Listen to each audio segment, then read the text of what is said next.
దేవుడి మాన్యాలు అన్యాక్రాంతమవుతున్నాయి. భగవంతుని భూములు దర్జాగా ఆక్రమించేస్తున్నారు. అంతే జరుగుతున్న సంబంధిత శాఖ మొద్దు నిద్రపోతోంది. ఇటు కోర్టు జోక్యం చేసుకుని చీవాట్లు పెట్టినా చర్యలు తీసుకునేందుకు వెనకాడుతున్నారు. ఓరుగల్లు సాక్షిగా జరుగుతున్న వ్యవహారంపై ఓ రిపోర్ట్.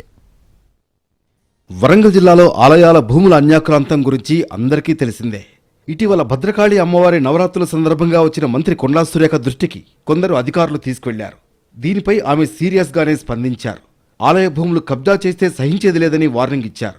పాత రికార్డులు తెప్పించుకున్నామని, అవసరమైతే కోర్టు డైరెక్షన్ ద్వారానైనా చర్యలు తీసుకుంటామని చెప్పారామె. దీంతో కబ్జాదారుల్లో కలవరం మొదలైంది. వరంగల్ సిటీలోని పద్మాక్షి, సిద్ధేశ్వర, వీరపిచ్చమాంబతో పాటు మరో 2 ఆలయాల భూములు అన్యాక్రాంతమయ్యాయన్న ఆరోపణలున్నాయి.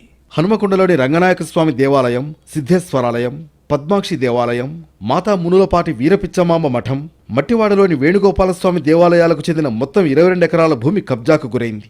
మొత్తం 61 మంది ఈ దేవుడు మాన్యాల్లో పాగా వేశారు.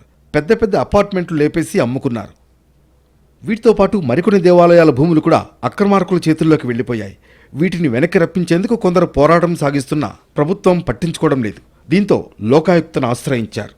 1180 గజాల జాగను మేము ఎండోమెంట్ వారికి అటాచ్ చేయడం జరిగింది. దాన్ని కూడా వారికి అటాచ్ చేస్తే నానా విధాలుగా వాళ్ళు మా మీద కోర్టుల ద్వారా ఏదో ఒక చట్టాలను అడ్డు పెట్టుకొని వాళ్ళు మా మీద దాడులు చేసేటువంటి ప్రయత్నం చేసినా కూడా దేనికి లొంగకుండా అవన్నీ కూడా ధార్మిక పరిషత్తు దేవాదాయ శాఖకు అటాచ్ చేయడం జరుగుతున్నది. ఇవన్నీ కూడా రానున్న రోజుల్లో ఈ యొక్క ప్రభుత్వంతో నడుచుకుంటూ మేమందరం కూడా పారదర్శకంగా దేవాలయ భూములను ఖచ్చితంగా ఎవడు కబ్జా చేస్తాడో వాళ్ళందరికీ ఖబర్దార్ మేము చెప్తున్నాము. 5 ఏళ్ల క్రితం భూముల పరిరక్షణకు కొందరు సామాజికవేత్తలు కోర్టుకు వెళ్లారు.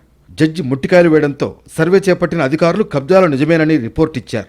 కానీ చర్యలు తీసుకోవాలనే డైరెక్షన్ మాత్రం పట్టించుకోవట్లేదు.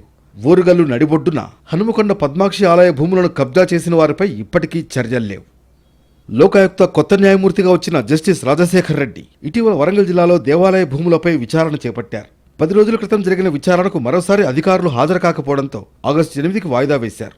ఈసారి దేవాదాయ శాఖ డిప్యూటీ, అసిస్టెంట్ కమిషనర్లు తప్పకుండా హాజరు కావాలని ఆదేశించడంతో ఎటువంటి చర్యలు ఉంటాయనే ఆసక్తి